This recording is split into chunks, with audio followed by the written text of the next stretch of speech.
First of all, I want to thank Jim Graves for taking on a heavy, important, wonderful battle to replace Michele Bachmann in the United States Congress.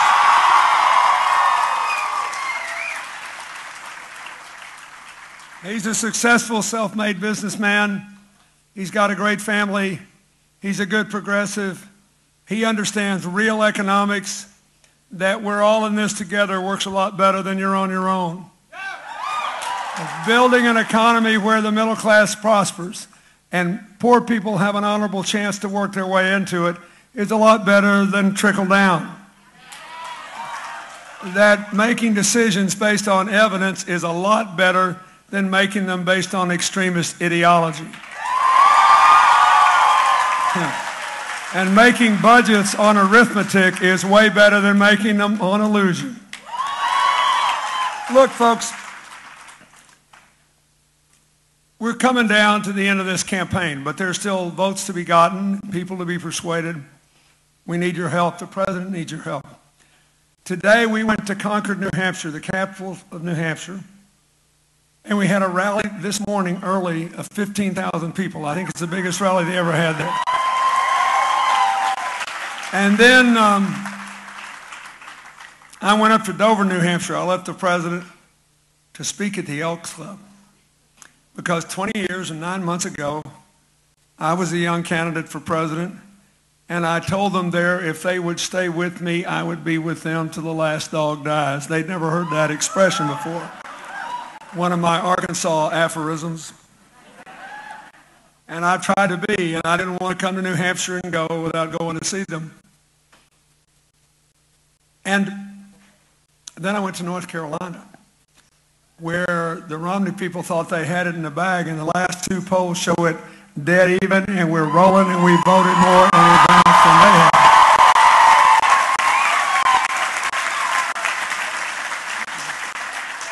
And I came back to Minnesota because, to me, Minnesota always embodies progressivism in the best sense. Always doing what the founding fathers told us to do, to make our union more perfect, to widen the circle of opportunity, to deepen the reach of freedom, to strengthen the bonds of our community, to embrace our diversity and find our common humanity.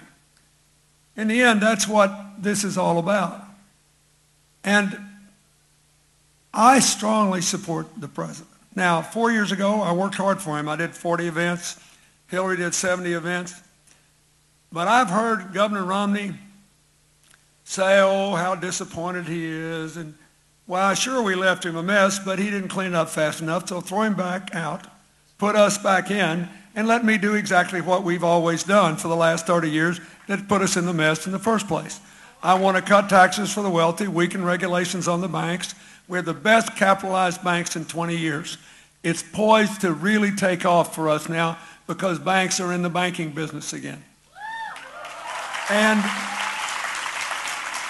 throw him out and put us in. When I was president, when I was a candidate 20 years ago, I ran on some of the things Mr. Romney keeps talking about.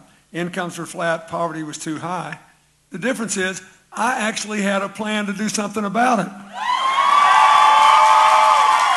That were ideas that were tested that we could implement. And I had a budget when I said I was going to cut the deficit in half. And, you know, the budget was also really good for students, for education, for higher education. You know, President Earl Potter met me, thank you very much, the president of St. Cloud State. And one of my Global Initiative members, Katherine Johnson here, who did a wonderful favor for me with bringing a young Chinese woman who was disabled, who came into her orbit with your project here. I was in her home when I toured China in 1998, and the local village people made her go upstairs and lie in her parents' bed because they did not want me to see a disabled child in a village. they got to get over that. Disabled people are able, they have abilities. You have to find them and empower them to do it. That's what we are doing. So, first thing I want to say is, I'm for Barack Obama more enthusiastically than I was 4 years ago, because I have seen him work and make change, and that is even better than talking about change. I am for him more enthusiastically than I was 4 years ago, because he has tried to cooperate with the Republicans, and they have slapped him back at every turn, in spite of the fact that it's clear that that's what the American people want. When they were doing budget negotiations for a 10-year budget, he said, look, here's $1 trillion in spending reductions I'll put on the table unilaterally. Take it, pocket it. Now let's do a deal. They said no. When we were trying to negotiate over health care, he waited months and months and months and offered them everything under the sun to try to work with them, including ideas they had previously been for before he was for them. And they said no. But he kept the door open. And when you re-elect him on Tuesday, they're going to walk through that door, I'll guarantee you. Now,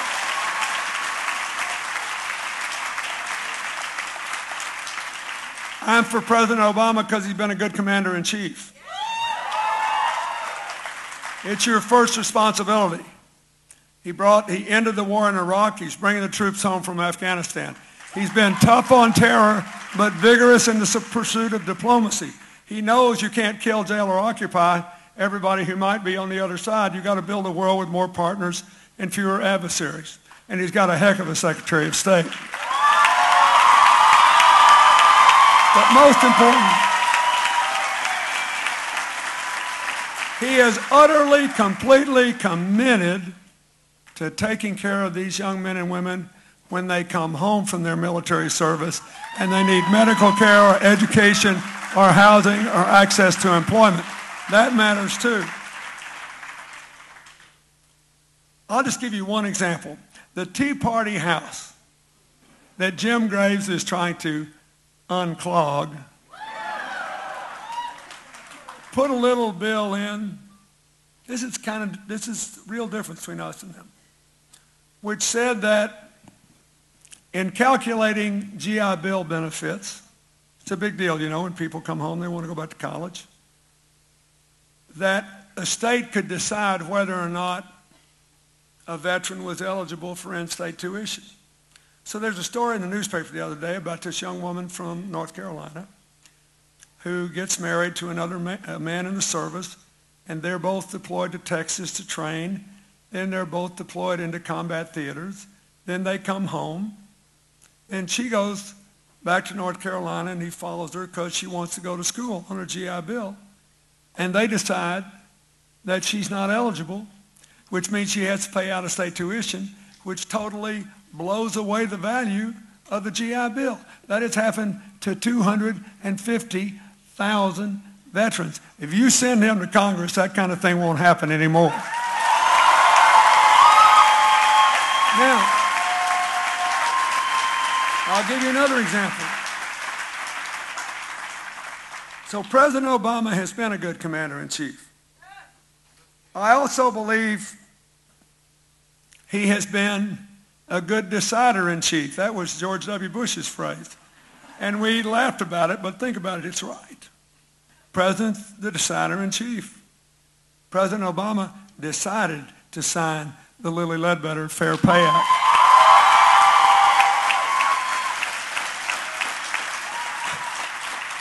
Now, it's been a law for a couple of years. So Mitt Romney says, you know, I'm much more decisive. I'm a big, tough business guy. So in the second debate, he was asked, well, would you have signed it? And he said, well, no. I collected a bunch of binders once. I mean, how hard can it be? The answer is yes or no. And I'll guarantee you, he would find that the president has a lot harder decisions to make than saying whether he would have signed a bill that is already the law of the land. I'm for Barack Obama. He makes better decisions.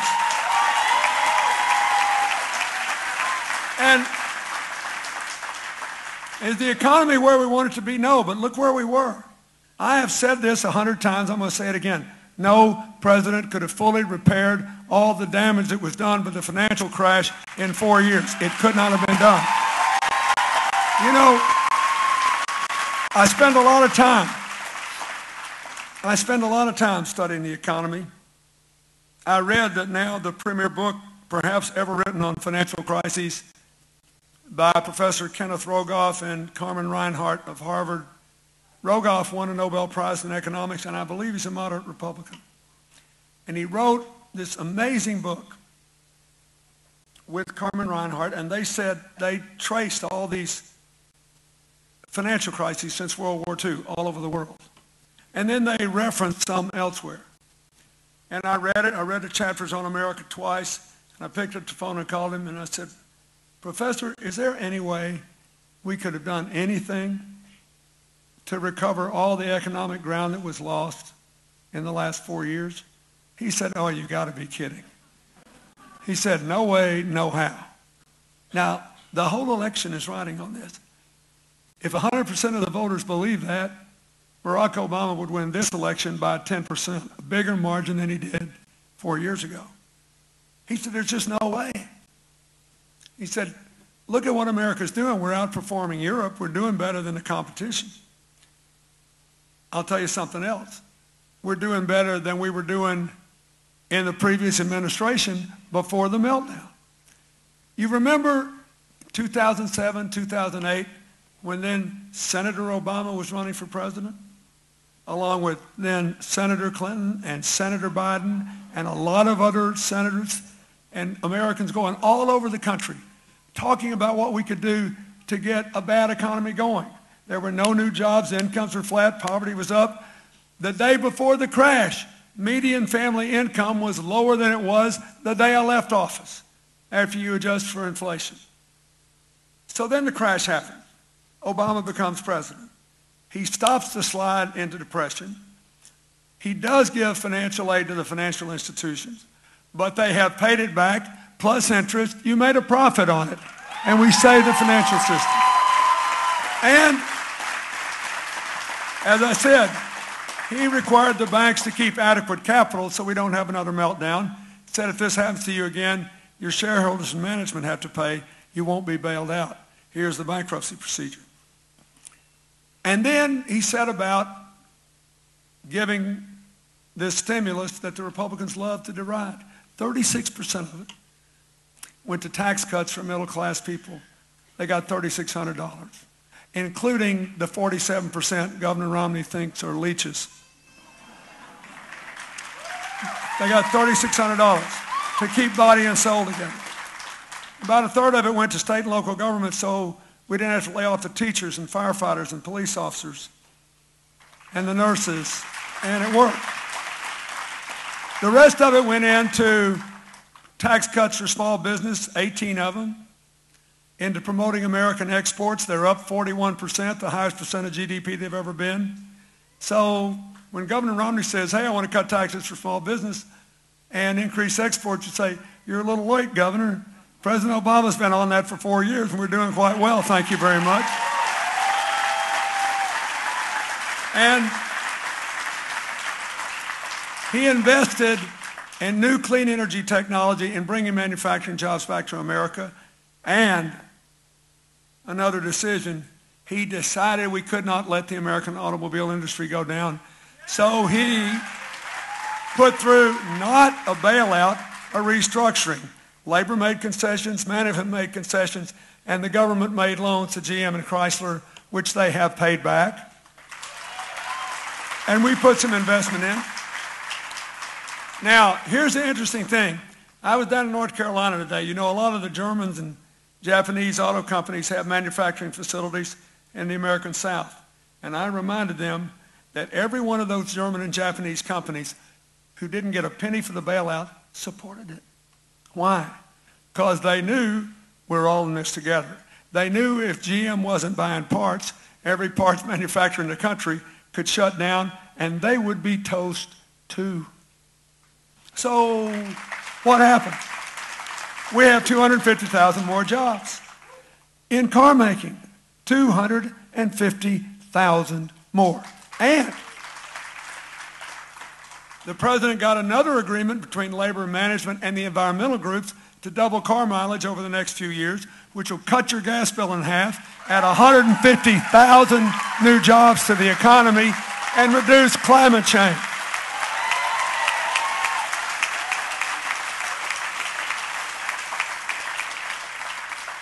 Governor Romney was against the Chrysler deal, and the GM deal, the automobile restructuring. He's even against the deal to double car mileage. He says, but these new high-tech cars will cost more. Yeah, they will, $1,000 to $1,500, but they'll save every car an average of $8,000 in fuel costs. In other words, he'd rather you buy the oil than us export it. He'd rather us put more pollutants into the atmosphere. He'd rather give up the 150,000 high-tech jobs. Barack Obama makes better decisions than that. And I was talking with Senator Franken backstage, and Al tries real hard to maintain the gravitas of a senator, but every now and then he gets back into being a comedian. He said, this deal that Romney did to try to cover up and make people forget that he opposed the Chrysler bailout by talking about Jeep, he said, it's all I can do. He said, I can make a living on that for the rest of my life. Now, you remember what he said? He said, he tried to convince everybody that he really wasn't against the GM bailout, except that he was, and we got it on record. And he tied himself in so many knots, I think he was offered the job as chief contortionist for the Cirque du Soleil. So finally he gave that up. And he said, well, President Obama is helping Jeep move jobs to China. You all saw that, right? Out of Ohio. There, I got you. I took that personally because when I was president, our White House actually worked with Ohio to bring that Jeep plant to Toledo. I know a lot about this. The problem with a lot of Governor Romney's charges is that somebody knows a lot about it. And so they're doing great. They're going to spend $500 million more on the site. They're going to hire more people. They're going to produce new lines. And they're expanding in Michigan. So Jeep says it's not true. So he keeps repeating it. Then Chrysler, which owns Jeep, says it's not true. So he keeps repeating it. In fact, and then General Motors says it's not true. And he puts a television ad on saying the same thing that he's already been told by the leaders of the American automobile industry. Not the president, the leaders of the car industry is not true. He knows it's not true, and he makes an ad anyway. Because he thinks we're all dumb and people are scared about losing their jobs. And they got a lot more money to spend than we do because of Karl Rove and the Koch brothers and all their secret super PACs, which are raining down dollars on Jim. And they put it on. And then, in the greatest move of all, Chrysler is majority owned by Fiat, an Italian car company. So then Romney says, the president is working with the Italians to move jobs to China. There's this vast and dark conspiracy. I guess next week he'll come after the Irish and I'll be in trouble. I don't know.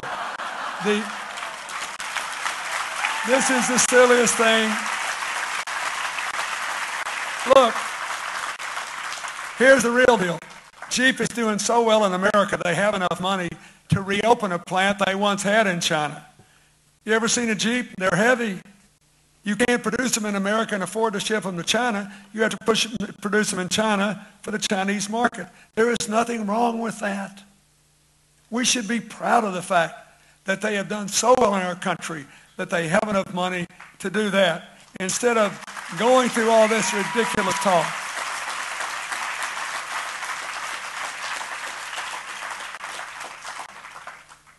And you know, if the governor's really worried about us moving jobs to China, he might bring his money home from the Cayman Islands and Switzerland, and we could create some jobs here.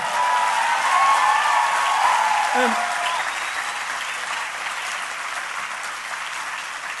look, when I was a kid, if I got caught with my hand in a cookie jar, I'd turn red in the face and take my hand out of the cookie jar.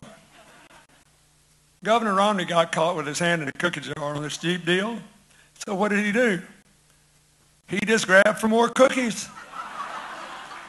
Listen, you cannot afford to have a president of the United States who will look you dead in the eye in the face of certain evidence to the contrary and tell you something he knows it is not true to try to get advantage for 48 hours till this election is over. Barack Obama wouldn't do that.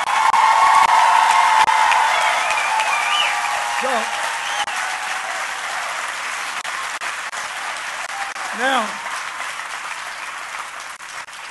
in addition to creating the jobs of the 21st century, and a lot of this is important, modernizing our broadband network, getting computer download speeds up to South Korea's level, they're 4 times faster than us now, would make revolutionary differences in rural Minnesota and on Native American reservations and enable us to bring a modern economy to people. It's huge, right? But we also have to educate and train people for the jobs of the future. Just one example. Every year in America, there's 120,000 computer science jobs open. We only produce 40,000 people with degrees in computer science every year in the whole country. That's an $80,000 gap. The president wants to close the gap. He wants 100,000 more math and science teachers in our high school. He wants the community colleges to go right after non-college educated, middle-aged people who've been unemployed. We don't want to leave them out and leave them behind. We want to mainstream them in the prosperity of tomorrow. He wants to do that. And here we are at St. Cloud. The single most important reform of the Obama years that no one knows about yet is the student loan reform, which says we are going to cut the cost of the student loans and let you pay them back as a low fixed percent of your income for up to 20 years. And this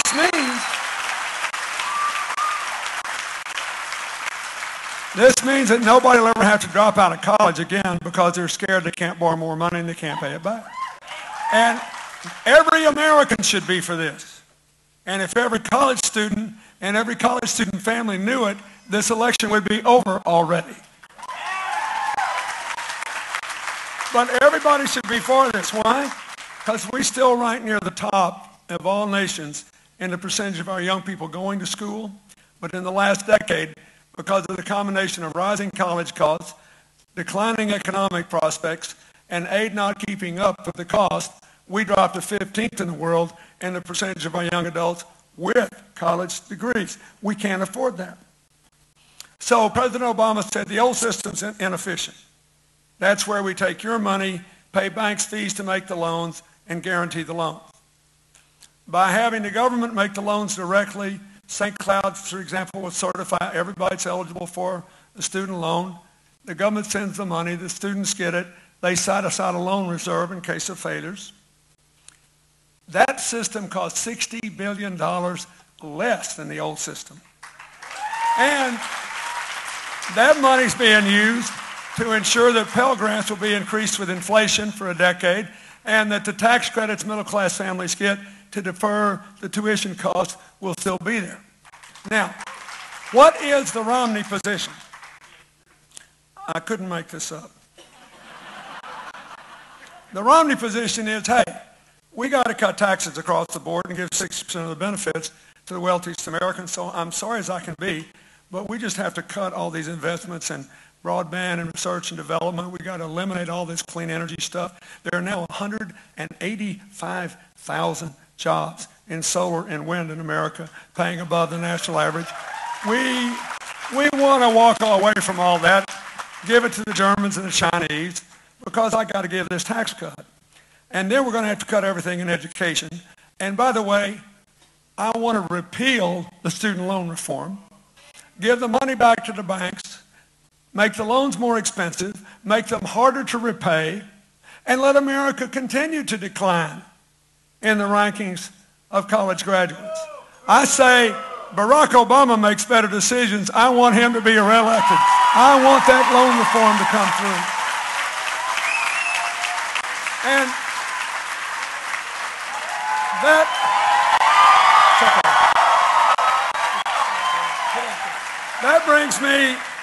that brings me to the last economic issue, health care.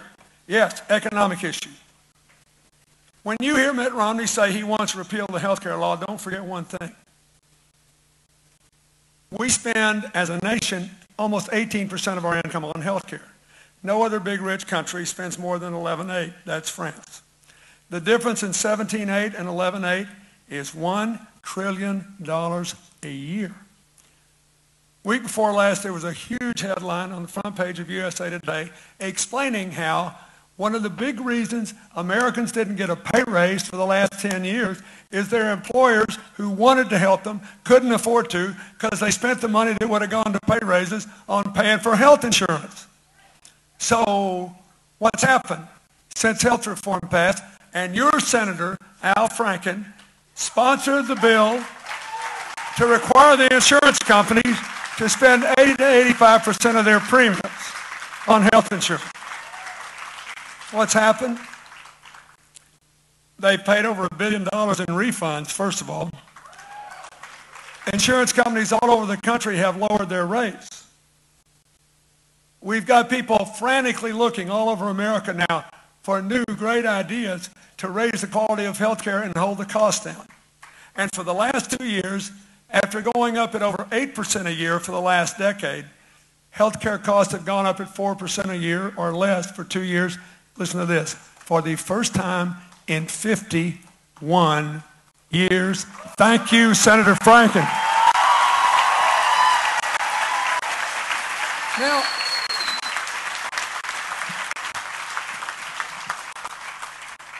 and by the way, according to the Congressional Budget Office, the new system will cost you $100 billion less than the old system over the next 10 years. So what does Governor Romney want to do? Repeal the law, go back to the old insurance pricing policies, get rid of all these incentives to hold the price down. I didn't mention that 3 million young people, 19 to 25, are on their parents' policies for the first time. I didn't mention that 30 million people, many of them, millions of them with pre-existing conditions, are going to be able to buy insurance for the first time next year, or that women and men will no longer have to be allowed to pay different rates. Sometimes women pay 50% more than men for the same insurance. He says, we're going to get rid of all that and go back to the old policies. It is the worst possible alternative. And he says, oh, by the way, President Obama ripped off Medicare for $716 billion. You heard this charge? And I'm going to put it back. Except he didn't. Here's what happened. Every couple of years, a group of medical professionals, doctors and others, recommend what they think the inflation rate in Medicare is going to be for the next decade. And so they have to put that in the budget. So these people came in and said, look at what we're doing on health care costs. We're bringing it down. And besides, you're paying profits that are way too big on a program called Medicare Advantage that insurers handle and give preventive care with. Everything's going to be fine with that program. So you should spend $716 billion less than you think. The AARP agreed. And so did Paul Ryan, who put it in his budget. And so did all the Republicans who voted for it, not once but twice, while they're attacking Obama. Now, what they were mad about is the Republicans took the money and put it into tax cuts for high-income people. The Democrats put the money and put it back into the health care system. And so that uninsured people could get insurance. But anyway, if you spend that much less money, it means the money that all of us pay into the Medicare system will make it solvent for 8 more years till 2024. Gives us plenty of time to figure out whether we can handle the retirement of the baby boomers without doing something really drastic to Medicare, and we won't have to if we can get health care costs down. So Romney says the AARP has become the enemy of the seniors. He says Ryan had a momentary lapse in sanity, and once I made him a vice presidential nominee, he got straight about that. And I'm going to give these insurance companies $716 billion whether they need it or not. Now, the beneficiaries get nothing. Now, here again, the problem with the Romney position is evidence. This has been the law for 2 years. If it was a disaster, the insurance companies would be bailing. What happened to Medicare Advantage? Record number of insurance companies giving it, 17 more seniors getting it, and their out-of-pocket cost has gone down 16%, while 8 years has been added to the life of the Medicare Trust Fund. Barack Obama made Medicare stronger. He did not make it weaker. On the other hand,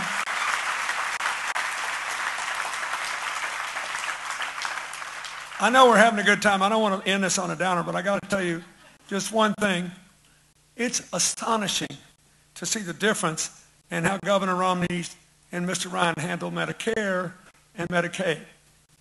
Medicare, they want to be the champion of the seniors when all they're really doing is giving money to the insurers and the providers that experts say they don't need. The evidence proves it. Medicaid's a different kettle of fish. It's the most efficient of all health care programs. The medicine's even less expensive than it is in Medicare. It has very low administrative overhead. They want to cut it by 1/3 over a decade. Now, let me tell you what that means.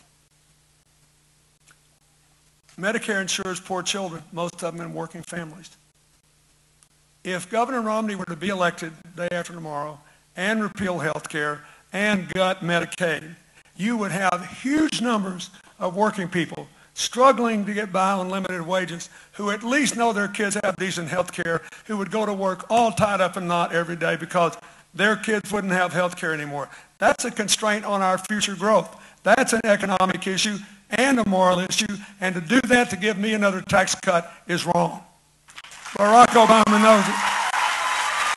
And, wait. It's get better. Governor Romney, the champion of Medicare, the defender of our seniors, sort of forgot that Medicare seniors who have spent all their life savings and have no other option but nursing homes are paid for in those nursing homes by Medicaid. So he wants to pose as their champion by writing a check to an insurance company and then make the states decide whether Aunt Mary or Aunt Maud gets kicked out of the nursing home. To do that, to give me another tax cut. I love saying this. I never had any money out of the White House. But it's all in America, folks, and I pay taxes on it. But to do that, to give me another tax cut, it's wrong. Barack Obama wouldn't do it. And Mitt Romney would. It's another reason to be for Barack Obama. Here's the worst thing of all. I'll bet you anything there are families in this crowd that have been affected by this. The last part of Medicaid goes to families, many of them with good, solid, middle-class incomes, who have children with disabilities, with autistic conditions, with cerebral palsy, with developmental disabilities, who work hard but could not go to work if they didn't have help with their children who cost more to care for. Those children are a blessing, but they are costly to care for. The idea that we are going to cut this program 1/3 over a decade to give another tax cut to high-income people, it does not make a lick of sense. It is bad economics, bad social policy, bad morality. Barack Obama won't let it happen.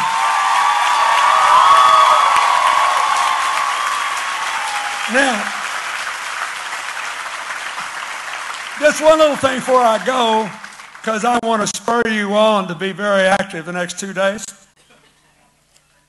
Governor Romney keeps talking about a terrible problem this deficit is and how awful the debt is, as if Obama did it all. He sort of forgets to tell you that this country never had a permanent structural deficit in times of peace and growth until about 30 years ago, when the Republicans got in and convinced us all that government would mess up a two-car parade. There was nothing bad about any tax cut ever. You could go to the candy store and eat candy 5 times a day and never have to go to the dentist. This never happened in America before. This is new. This started in the 1980s. In the 12 years before I became president, the debt of this country was more than quadrupled. Then it took me 4 years of reducing the deficits to get us to a balanced budget. I gave you 4 surpluses. Then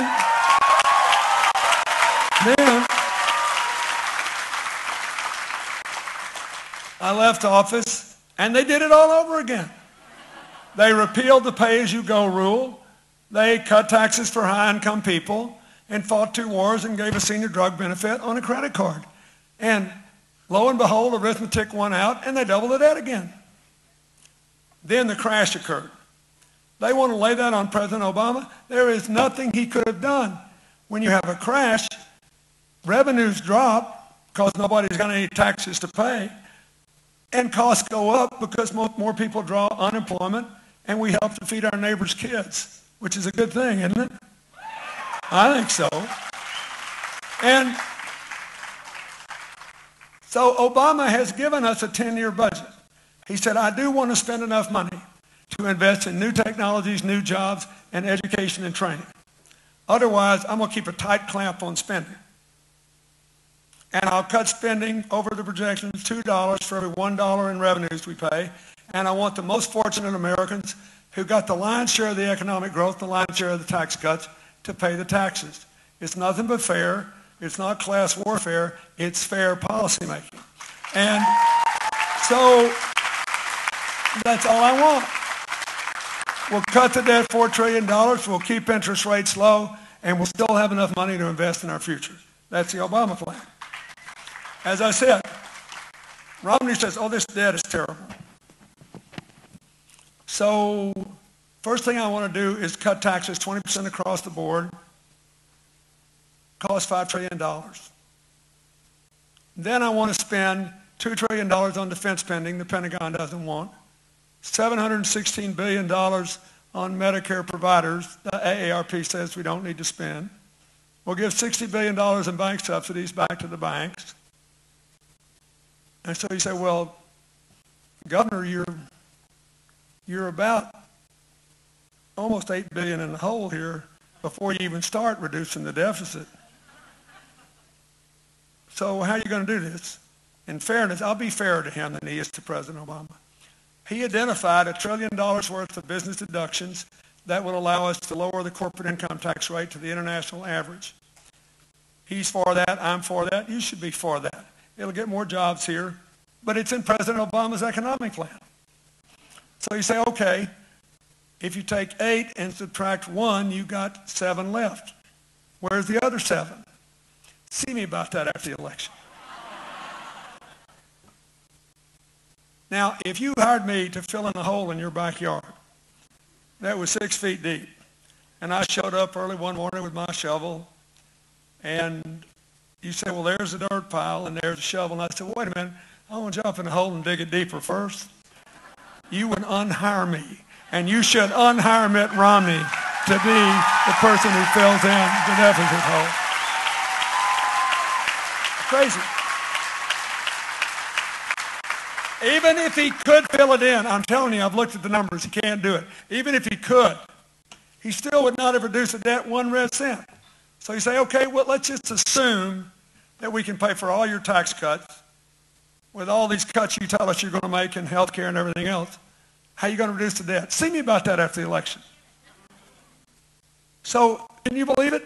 The Republicans say the debt's the big problem, And the only person with a budget is the Democratic nominee for president, our President Barack Obama.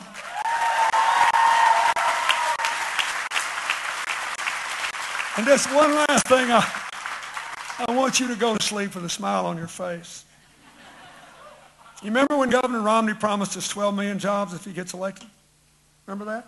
Just last year. If I win, people will be so thrilled. We'll get 12 million new jobs. Oh, happy day. Now,